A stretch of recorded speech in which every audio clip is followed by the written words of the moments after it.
세상에서 가장 능력 있는 삶이란 어떤 것이겠습니까? 예, 마음으로만 대답을 해보시길 바랍니다. 여러분이 추구하는 능력, 가장 갖고 싶은 능력, 그 능력 가운데 최고의 능력은 아마도 먼 미래를 바라볼 수 있고 정확히 알 수 있는 눈이 있다면 그것만큼 능력 있는 삶은 없을 겁니다. 여러분, 만약에 내일 일어날 일, 세상에 일어날 일 한 가지라도 정확하게 맞추어서 요즘 유행하는 그 유튜브를 통해서 한번 여러분 소개를 했다고 생각을 해보세요. 그리고 그것이 맞았고 정확한 일이었다고 하면 모든 나라에서 돈을 싸들고 여러분을 찾아갈 겁니다. 앞으로 그 다음 이틀 후에 무슨 일이 있을지, 한 달 후에 무슨 일이 일어날지, 그 일어날 일에 대한 궁금증을 풀어나가고 또 대비하기 위해서 여러분 정말 상상할 수도 없는 일들이 일어날 것입니다. 건강해지고 돈을 벌고 또 기술을 갖고 능력을 키워가고 이 모든 일보다도 정말 앞으로 일어날 일에 대한 것을 안다는 그 자체만으로도 가장 큰 능력의 삶을 살 수 있을 것입니다. 여러분과 저는요, 한 달 후, 1년 후, 아니 우리 생애의 끝에, 아니 이 세상 마지막 때에 일어날 일을 하나님의 말씀을 통해 알고 있습니다. 여러분은 능력자들이십니다. 가장 먼 미래를 가장 정확하게 하나님의 말씀을 통해서 여러분과 저는 이미 알고 있습니다. 그 능력이 여러분의 삶의 능력의 삶으로 바꿔줄 근거가 되어지고 힘이 되어질 줄 믿습니다. 가장 먼 미래, 죽고 나서의 일을 알고 있기 때문에 죽는 일이 두려워지지 않는 거예요. 내가 가진 것, 먹는 것, 사는 곳, 이런 모든 형편들이 문제가 되어지지 않는 겁니다. 여러분과 저에게는 바로 하나님께서 보여주시고 알려주시는 먼 미래에 마지막 때에 일어날 그 일을 분명히 알고 그리고 믿음으로 믿고 나아간다면 가장 강력한 힘을 지닌 능력의 삶을 살아나갈 줄 믿습니다. 오늘 다니엘서 7장은요, 바로 그런 말씀입니다. 우리가 상상할 수 없고 바라볼 수 없는, 생각할 수 없는 먼 미래, 가장 먼 미래, 하나님께서 이 세상을 만드시고 그리고 마지막을 어떻게 하시겠다라고 하는 그 약속의 말씀을 저와 여러분들에게 보여주고 계시는 겁니다. 그래서 1장서부터 6장까지는요, 다니엘에게 있었던 일, 친구들에게 있었던 일, 과거의 역사적인 사건으로 일어났던 일들이 주어졌다면, 그런 사실들을 기록한 내용이라면 7장부터 12장까지의 말씀은요, 미래에 일어날 일, 앞으로 먼 미래에 일어날 하나님께서 보여주실 또한 계획하실 그 일에 대해서 환상을 통해서, 꿈을 통해서 다니엘을 통해 보여주신 내용들을 언급하고 있는 겁니다. 그러니까 여러분, 7장부터 나오는 말씀은 지금의 일이 아니라 계속해서 앞으로 일어날 일들에 대한 말씀이다라는 것입니다. 그래서 그 인칭도 3인칭에서 1인칭으로 바뀌어지면서 다니엘에게 나타났던 그 환상과 꿈을 통해서 보여지는 하나님의 미래, 오늘 인류 사회에 일어날 가장 끝날에 일어날 일들을 소개해주고 있는 겁니다. 여러분, 어떤 미래로 끝이 날까요? 그 미래를 하나님께서 보여주시는데 그 보여주시는 미래를 많은 사람들이 해석을 합니다. 그래서 다양한 해석 때문에 혼동스럽고 혼탁하고 그리고 정말 정신을 못 차릴 정도로 수많은 이야기들이 넘쳐납니다. 그러나 오늘 저와 여러분들은요, 하나님 말씀 중심으로 미래에, 가장 먼 미래에 일어날 일들을 점검하고 확인하고 또한 그 말씀을 믿고 하나님의 뜻에 합한 삶으로 살아나가야 될 줄 믿습니다. 여러분, 다니엘서 1장 1장부터 이렇게 보시면요. 요즘 성경이 너무 잘 나와 있죠. 그래서 1장 머리 위에 느부갓네살 왕궁의 소년들 하면서 BC 605년 이렇게 표현이 되어집니다. 그래서 1장은 605년이라고 하는 표기가 나오고요. 2장으로 가면 BC 604년. 그래서 순차적으로 일어난 일들에 대한 역사적인 기술임을 우리에게 보여주고 있습니다.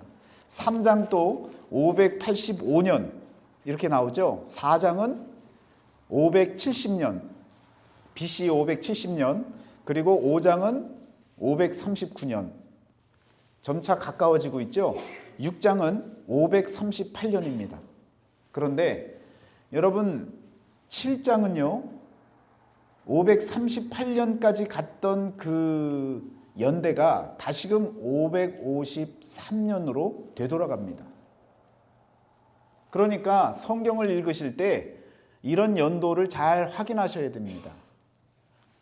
그냥 순서대로 적혀진 말씀들이 아니다라는 거예요.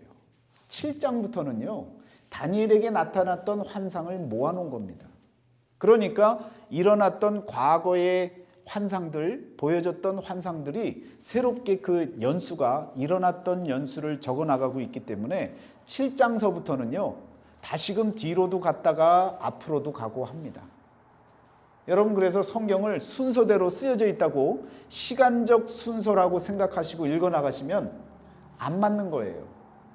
내용이 안 맞아요. 그렇지만 이런 표기들을 잘 보시고 확인하신다면 조금 더 이해에 도움이 되시리라 믿습니다. 7장부터 시작되어지는 것은 다시 돌아가서 553년에 일어났던 환상을 우리들에게 말씀을 해주고 있습니다.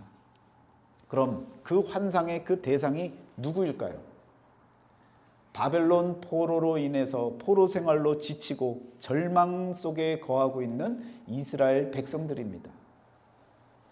더 나아가서 예레미야 선지자를 통해 70년이라고 이야기를 해줬는데도 불구하고 그 70년을 믿지 않고 또 그 70년을 모르는 백성들을 향해서 이 환상들을 보여주고 있다는 겁니다.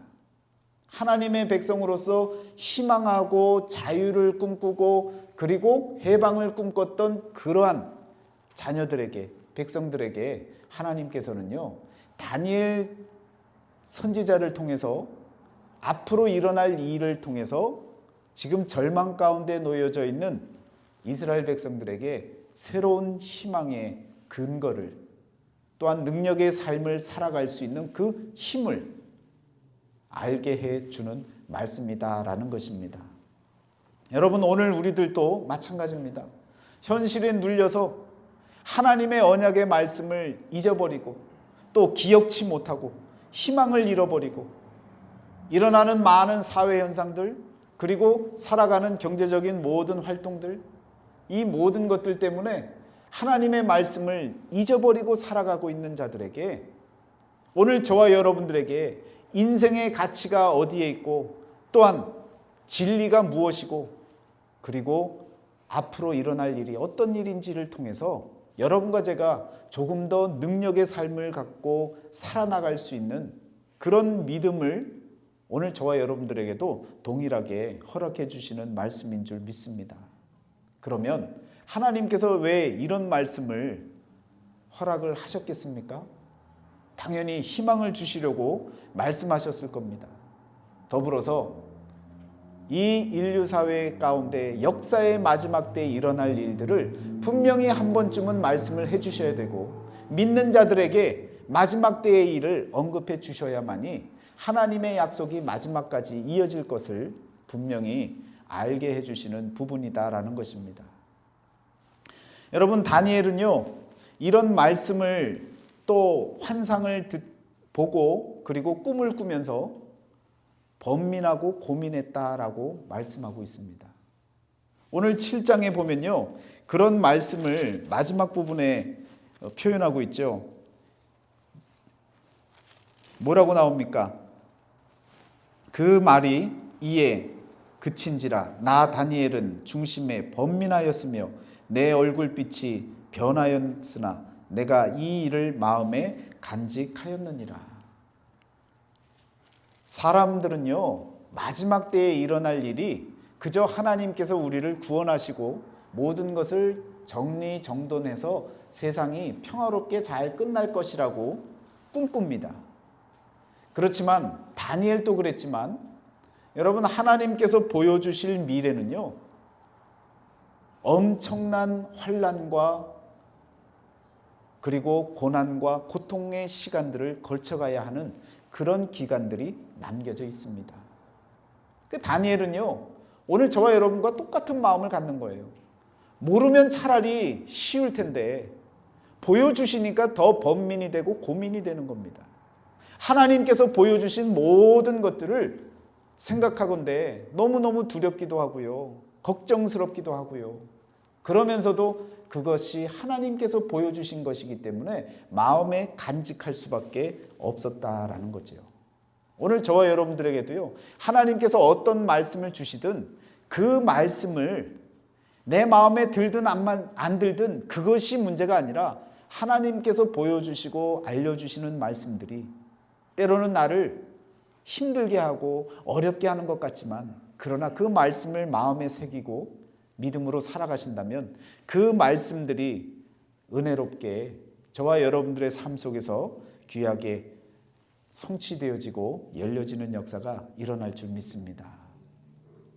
7장을 이야기를 하면서 앞으로 12장까지 나아갈 텐데요, 여러분 조금 복합적으로 이야기를 잘 들으셔야 됩니다. 왜? 이스라엘 백성들은요, 포로로 끌려가면서 예레미야가 했던 이야기 70년이라고 하는 것을 기억하고 살고 싶지 않았을 겁니다. 빨리 해방되어지고 빨리 자유의 몸이 되어지길 원했겠죠. 그런데 생각해 보세요. 바벨론 포로로 끌려갔는데 바벨론 제국이 무너지면 해방이 되어지고 자유케 되어지는 것은 당연한 사실 아닙니까?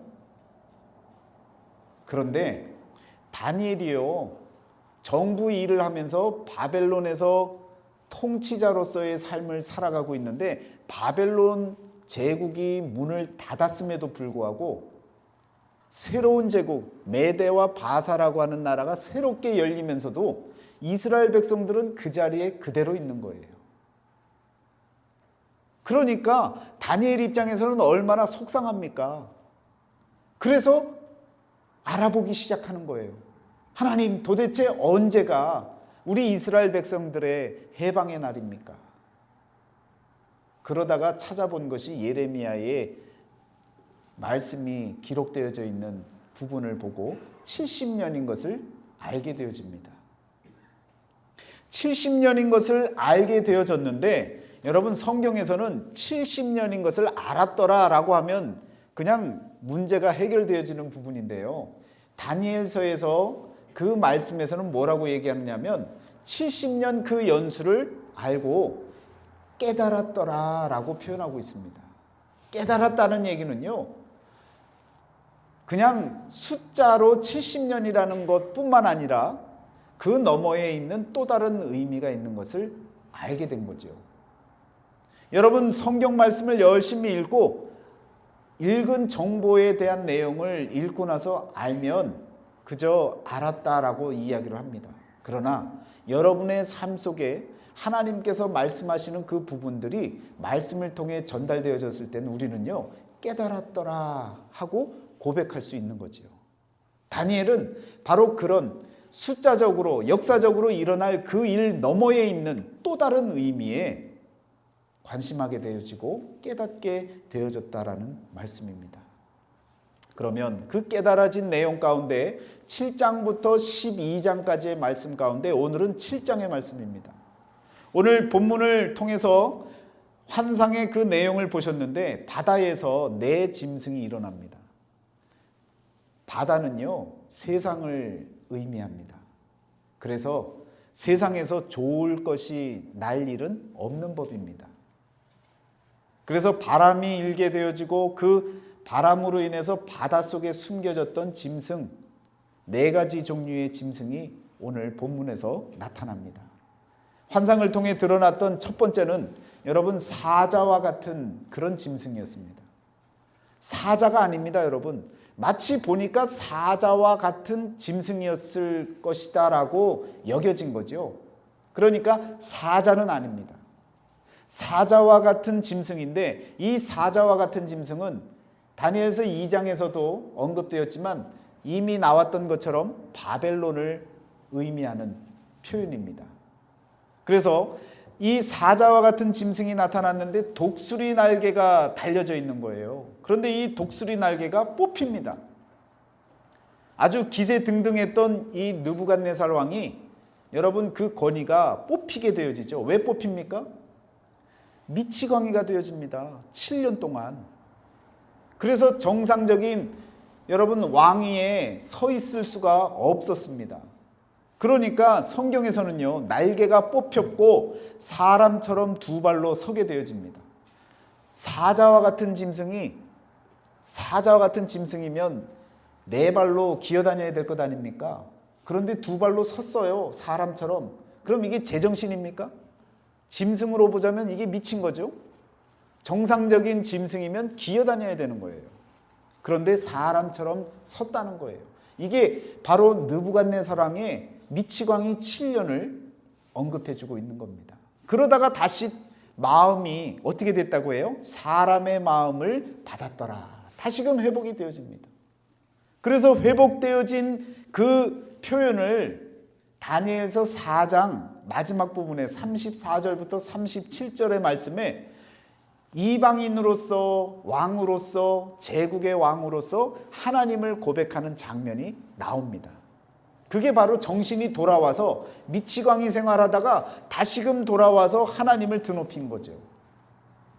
그런 것을 다니엘에게 보여준 겁니다. 다니엘은 이 상황을 지켜본 사람입니다. 그런데 또 곰 같은 짐승이 또 나타났다 그랬어요. 두 번째 짐승이 나타나는데 5절 말씀에 보니까 이 곰 같은 짐승은 어떤 거냐면 몸 한쪽을 들었다라고 표현합니다. 몸 한쪽을 들었다는 얘기는 균형이 안 맞는 거죠. 밸런스가 안 맞아서 한쪽으로 기울어진 거예요. 메대와 바사라는 나라가 균형이 안 맞았었습니다. 바사가 훨씬 힘이 있는 나라였어요. 그래서 결국은 바사가 메대를 그냥 이겨내고 페르시아라고 하는 이름으로 그냥 바뀌어버리지 않습니까? 그러니까 몸 한쪽을 들었고 그러면서 새 갈빗대를 물었다고 이야기를 합니다. 그때 당시에 이 갈빗대를 물었다는 얘기는 아주 덩치가 컸던 짐승들, 세상 나라를 언급하는데 이집트나 바벨론이나 리비아와 같은 이런 나라들을 그 갈빗대를 물었다는 거예요. 그 제국이 되어졌다라는 표현입니다.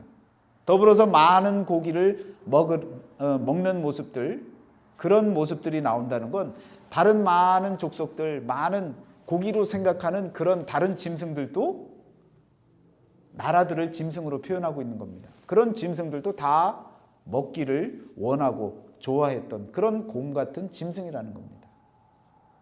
우리는요, 지금 역사가 지금 지나왔기 때문에 알 수 있는 일이지만 다니엘 때에는요, 앞으로 일어날 일인데 이런 많은 일들을 보면서 얼마나 끔찍하고 흉측하고 번민이 되고 고민이 되겠습니까?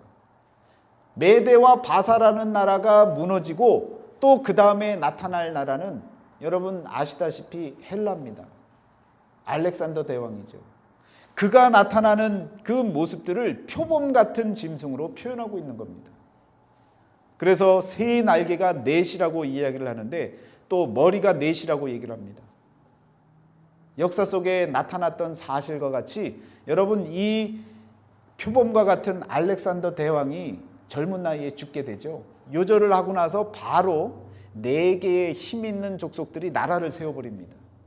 프톨레미라고 하는 이러한 그 나라들, 그리고 또 그 반대 동쪽에 여러 시리아나 또한 바벨론 지역의 속주로 있었던 그런 셀루쿠스라고 하는 나라, 이런 나라들이 4개의 나라가 동서남북으로 나타납니다.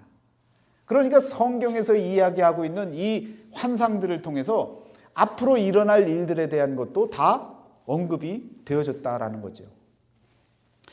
네 번째 짐승은 어떻습니까, 여러분? 네 번째 짐승도 나타나는데 이 짐승이 바로 로마를 상징하고 표현하고 있는 부분입니다.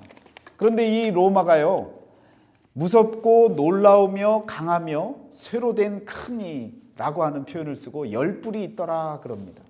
이 열뿔은 또 다른 이제 새롭게 로마를 통해서 나타날 민족들, 나라들을 이야기를 합니다. 그래서 이 AD 476년 로마의 붕괴 후에 바로 각 게르만족에서 나타난 여러 민족들이요, 그 민족들이 힘을, 권력을 만들면서 나라들을 세웁니다. 그 나라들이 후에 여러분이 잘 아는 영국, 프랑스, 스위스, 유럽의 나라들을 형성을 합니다. 그 가운데 여러분 오늘 말씀해 보니까 세 개는 다른 작은 뿔에 의해서 없어지죠. 그 없어진 것이 동고트, 반달, 헤룰리라고 하는 족속이 세운 나라들이었습니다. 시간이 지나고 보니까 하나님께서 다니엘에게 보여주셨던 이 모든 환상들이 다 이루어지고 있는 거예요. 그런데 오늘 저와 여러분들이 주목해야 될 말씀은 무엇이냐면 그 가운데요, 여러분 옛적부터 항상 계시니 누구를 가리키겠습니까? 하나님을 가리키는 말씀이 되겠죠. 그래서 7장에서 옛적부터 계시는 이가 나타나게 되어지고 더불어서 인자와 같은 이라고 하는 표현이 또 나오죠. 그래서 9절 말씀에는 옛적부터 항상 계신 이가 라는 표현이 나옵니다. 그래서 하나님이 표현이 되어지는 것이고요. 그리고 그분의 앞에 나타나는 그 상황을 보니까 심판할 그 불못이라고 하는 불의 강이라고 말할 수 있는 그런 표현들이 9절 말씀에 나오고 10절 말씀에서 마찬가지로 심판을 베푸는데 책들이 펴 놓였더라. 그래서 우리가 이 말씀을 보면서 자꾸 떠오르는 부분은 어디냐면 계시록의 말씀들이 떠오르는 겁니다. 말하자면 하나님께서 심판하시겠다고 하셨던 그 모든 말씀에 그 마지막 때에 일어날 일들의 큰 그림을 다니엘서를 통해 보여주시고요. 구체적인 모습들을 계시록에서도 더 확연하게 드러내게 만들어 주셨다라는 겁니다. 그러니까 오늘 7장은요, 여러분 딱딱하기도 하지만 그러나 하나님께서 큰 그림으로 지금 이후에 마지막 때에 일어날 일에 대한 말씀을 잘 언급해 주고 계신다라는 겁니다. 그래서 옛적부터 항상 계신 이가 여러 가지 상황 가운데 놓여져 있는데요, 인자 같은 이를 또 언급을 하시죠. 13절에 보면 내가 또 밤 환상 중에 보니 인자 같은 이가 하늘 구름을 타고 와서 옛적부터 항상 계신 이에게 나아가 그 앞으로 인도되매. 여러분 이 말씀은 하나님께서 계시고 옛적부터 항상 계신 분이 계시고 인자와 같은 분이 그분 앞에 나아가서 무슨 일을 행하게 되어집니까? 말씀해 보면 14절에 그에게 권세와 영광과 나라를 준다라고 표현하고 있습니다. 여러분 이 말씀을 읽으면 어디가 떠오르는 부분이냐면 마태복음 28장 18절을 한번 찾아보시길 바랍니다. 그러면 하나님께서 하나님의 아들 예수 그리스도에게 주셨던 모든 권세, 주시려고 하셨던 모든 것이 똑같이 나타나고 있는데요. 마태복음 28장 18절 말씀에 예수께서 나와 말씀하여 이르시되 하늘과 땅의 모든 권세를 내게 주셨으니.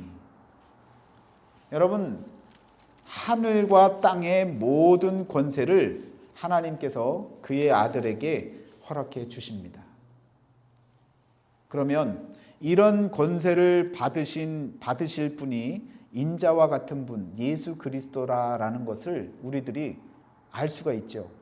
그리고 예수님께서 그 받은 권세와 더불어서 마지막 때에 이제 심판을 하시는 심판자 앞에서 저와 여러분들을 의롭다 칭해 주셔서 지나갈 수 있는 구원의 길을 저와 여러분들에게 열어 주시는 것입니다. 그 모양새를 지금 보여주고 있는 거예요. 다니엘은요, 불못을 보고 심판받는 그 장면들, 앞으로 일어날 일들을 바라보면서 지금 번민이 되고 고민이 되고 걱정이 되어지는 겁니다. 그러나 하나님의 말씀이기 때문에, 이것이 그대로 일어날 일이기 때문에 마음에 간직하게 되어진다라는 겁니다. 여러분, 이와 같이 일어나는 일들이 바로 7장에서 언급하고 있는, 세상의 시작은 이미 창세기에서 말했다면 세상의 끝을 처음으로 밝히고 있는 부분이 바로 다니엘서입니다. 7장에서 세상의 끝날에 일어날 일에 대한 언급을 해주고 계시는 것입니다. 그런데 여기에서요, 놀라운 사실은요, 여러분 18절을 보시길 바랍니다. 다니엘서 7장 18절을 보시면 내 짐승, 17절에 그 내 짐승은 세상에 일어날 내 왕이라 라고 얘기를 해석을 해주셨죠. 그러면서 18절에 지극히 높으신 이의 성도들이 나라를 얻으리니 그 누림이 영원하고 영원하고 영원하리라. 여러분, 하나님의 백성들이 하나님의 나라를, 하나의 나라를 얻는다고 했는데 그 나라가 영원하고 영원하고 영원할 것이라고 말씀하고 있습니다. 그러면 이 나라는 언제 얻을까요? 이 나라는요, 다니엘서 2장에서 이야기했던 것과 같이 한 나라가 나타나는데 그 나라가 바로 하나님의 나라입니다. 그 나라가 어떤 나라입니까? 여러분, 로마 네 번째 짐승 때에 일어날 나라라는 거예요. 그러면 여러분, 아직 하나님의 나라가 끝까지 와서 심판이 되어지지 않았는데 언제 로마 시대 때 하나님의 나라가 나타납니까? 성도들이 어떻게 하나님의 나라를 얻을 수가 있고, 그리고 그 나라가 영원하다라는 것을 경험할 수가 있겠습니까?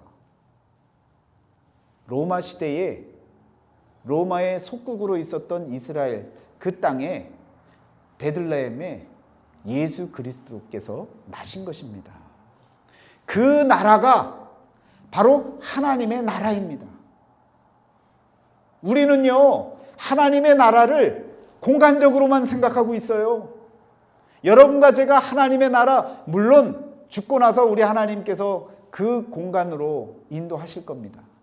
그러나 여러분, 우리가 생각하는 그런 공간의 개념의 하나님의 나라가 아니라 오늘 다니엘서에서는요, 로마 시대 가운데 한 나라가 나는데 그 나라는 성도들이 소유할 것이고 영원한, 아주 영원하고 영원하고 영원할 것이다 라고 선포해 주고 계시잖아요.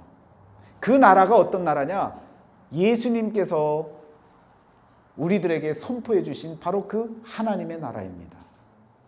세례 요한이 선포했던 회개하라, 천국이 가까웠느니라, 가까웠는데 그 천국이 바로 예수 그리스도시더라고요. 예수 그리스도를 통해서 하나님의 역사가 일어나고 하나님의 통치가 세워지고 하나님의 권위가, 하나님의 권세가 이 땅에 확장되어져 나가는 겁니다. 여러분, 그 믿음의 눈으로 바라보면 오늘 이 18절 말씀은요, 바로 넷째 짐승 가운데에 한 나라가 생기는데 그 나라가 바로 예수 그리스도를 통한 하나님의 나라가 이미 시작되어지는 것을 우리가 알게 되어지는 겁니다. 우리는요, 심판받을 마지막 날에 그때 있을 하나님 나라를 갈 겁니다. 그렇지만 이미 하나님의 나라가 여기 있다 저기 있다 하지 말라고 했어요. 우리 가운데 이미 임하셨다고 말씀하시는 예수님의 그 말씀이 무엇인지를 다니엘서를 통해서도 깨달을 수 있다는 것입니다. 여러분, 이 사실을 깨달으면요, 기절할 일입니다. 이거 놀랄 일이에요.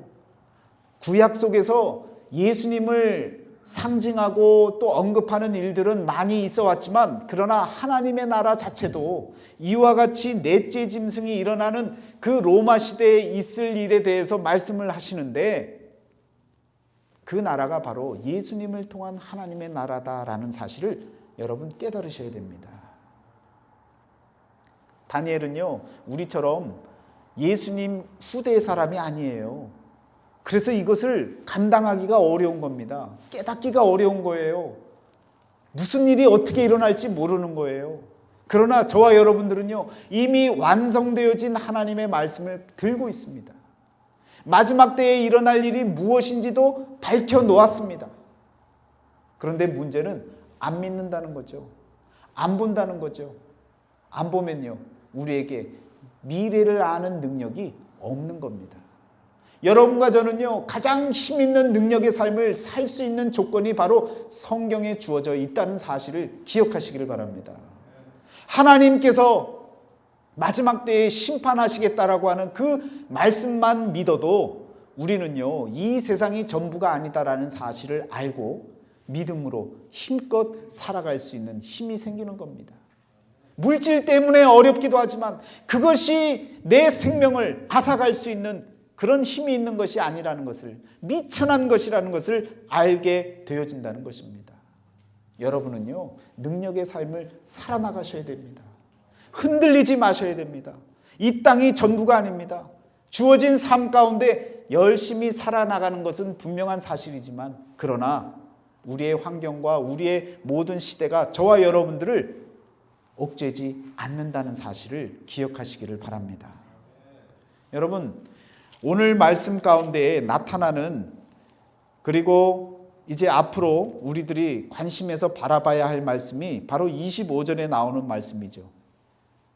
그가 장차 지극히 높으신 이를 말로 대적하며 또 지극히 높으신 이의 성도를 괴롭게 할 것이며, 그가 또 때와 법을 고치고자 할 것이며, 성도들은 그의 손에 붙임바되어 한 때와 두 때와 반 때를 지내리라.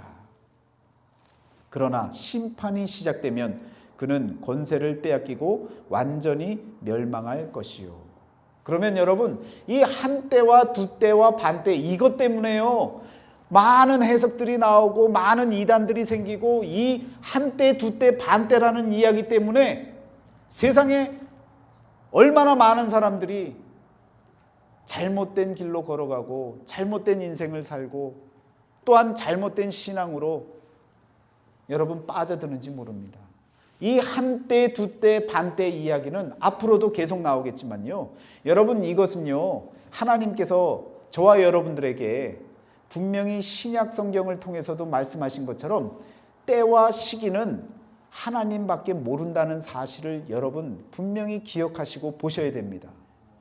이 한 때, 두 때, 반 때라는 이 의미 때문에, 여러 군데에서 해석되어지는 부분 때문에요, 이것을 42개월로 또 42년으로 아니면 1260일로 그리고 아니면 1260년으로 이와 같은 계산을 하게 되어져서 날짜를 정해버리는, 하나님께서 때와 시기는 하나님만 아신다고 하셨는데 그 때를 사람이 정하는 오류를 범하게 되어집니다.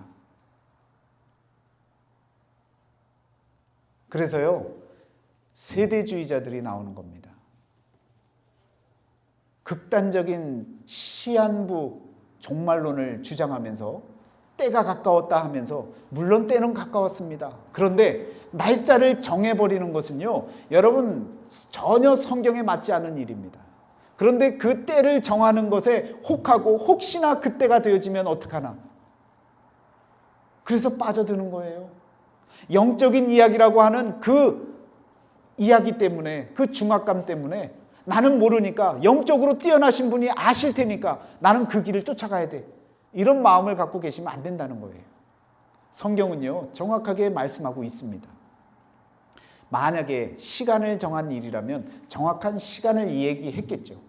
그런데 한 때, 두 때, 반 때라고 하는 이 의미를 여러분, 예수님께서 오시고 십자가를 지신 이후에는요, 이것이 숫자 개념의 의미가 아닙니다. 예수님이 오시고 그리고 십자가를 지신 그때가 언제였습니까? 유대 절기로 보면 6월절입니다. 6월절, 마지막 6월절을 예수님께서 6월절을 통해서 십자가를 지게 되십니다. 한때, 두때, 반때라는 이야기는요, 우리가 생각할 수 있는 연도수가 아닙니다. 말하자면 영적으로 풀어가야 할 숙제이고, 저와 여러분들이 그 한때, 두때, 반때에 대한 해석을 분명히 갖고 있어야 여러분 혼동되지 않고요, 흔들리지 않습니다. 오늘 7장 말씀을 통해서 4개의 나라가 일어날 것이고, 그 나라 가운데에 하나님의 백성들이 한 나라를 영원히 소유한다고 하는 이 부분은 바로 로마 시대에 일어날 예수 그리스도를 통한 하나님의 나라가 이 땅에 펼쳐진다는 사실을, 그리고 그 하나님의 나라를 경험하고 체험했던 사람은 영원토록 살아갈 수 있는 그 길이 열린다는 사실을 성경에서는요, 이렇게 다니엘서 7장 세상의 끝날을 이야기하는 가운데 예수 그리스도의 나타나심과 그를 통한 하나님의 나라가 선포되어지고 있다는 사실을 기억하시기를 바랍니다. 한때, 두때, 반때의 이야기를 지금 꺼내면요, 여러분 오늘 1시간 부족합니다. 그래서 8장, 9장, 10장, 11장, 12장을 펼쳐가면서 여러분 이 한때, 두때, 반때의 의미를 정확하게 확인하시고, 앞으로는 절대로 흔들리지 마시고, 어떤 누가 세상의 종말이 언제 온다 이런 이야기를 해도 여러분은요, 성경적으로 맞서서 분명하게 가르칠 수 있는 그런 능력자들이 되시기를 축원합니다. 여러분, 능력은요 다른 것이 아닙니다. 진리를 아는 힘입니다.